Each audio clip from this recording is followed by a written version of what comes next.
Hi hello friends, welcome to தெண்டல் vlogs. வாங்க, இந்த வீடியோவில் ஒரு சூப்பரான க்ளீனிங் விளாக் தான் பார்க்க போகிறோம். எதை க்ளீன் பண்ண போகிறோன்னு பார்த்தா, நம்ம டெய்லி யூஸ் பண்ணுற கேஸ் அடுப்போட பர்னரை நம்ம எப்படி கண்டிப்பாக சமைக்கிறதுக்கு முன்னாடியோ பின்னாடியோ கண்டிப்பாக அடுப்பை க்ளீன் பண்ணுவோம். பட் பர்னரை விட்டுருவோம். அடுப்பு எவ்வளோ க்ளீனாக இருக்குது, பர்னர் பாருங்கள் எவ்வளோ பிளாக்கிஷாக இருக்கு ஆயிடுச்சுன்னு சொல்லிட்டு. ஸோ நம்ம அதை எப்படி க்ளீன் பண்ணுறதுன்னு ஈஸியான மெத்தடில் பார்க்கலாம். ஃபஸ்ட்டு இதுக்கு ஒரு பாத்திரத்தில் ஃபுல்லாக கொதிக்கிற தண்ணியாக நல்லா தண்ணி காய வச்சு வச்சுக்கோங்க. இப்போ நம்ம ஒரு கடாயில 3 பர்னரையும் போட்டு வச்சுக்கலாம். அதுல 1 லெமன் நல்லா பிழிஞ்சு விட்டுக்கலாம். பிழிஞ்சிட்டு அதோட தோலையும் உள்ளே ஆட் பண்ணிருங்க.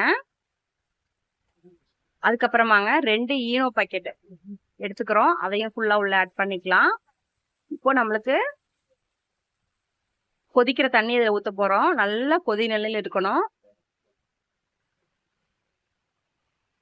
ஃபர்ஸ்ட்லேயே தண்ணி வச்சு ரெடியே வச்சுட்டு தான் பர்னரையே கழட்டி வச்சேன்.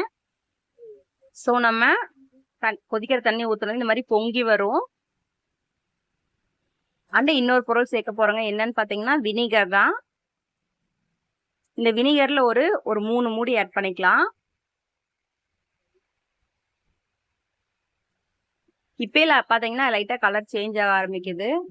இதை நம்ம அப்படியே ஒரு 3 மணி நேரம் அப்படியே விட்டுறலாம், தொந்தரவு பண்ணாம. 3 மணி நேரத்துக்கு அப்புறம் பார்க்கலாங்க. இந்த அளவுக்கு 3 மணி நேரம் கழிச்சு பாத்தீங்கன்னா இந்த அளவுக்கு கிளீன் ஆயிருக்கும்.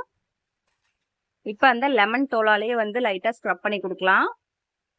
நான் ஒரு கையில வீடியோ எடுக்கிறதுனால தேய்க்கிறத காட்ட முடியல. விம் சோப்பா அல்ல விம் ஜெல் எது இருந்தாலும் சரி, அதோட நல்லா கிளீன் பண்ணிக்கோங்க.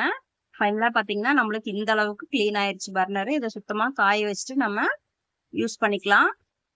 கண்டிப்பா இந்த மெத்தட் யூஸ் பண்ணுங்க. வீடியோ பிடிச்சிருந்தா சப்ஸ்கிரைப் பண்ணிக்கோங்க. தேங்க்ஸ்.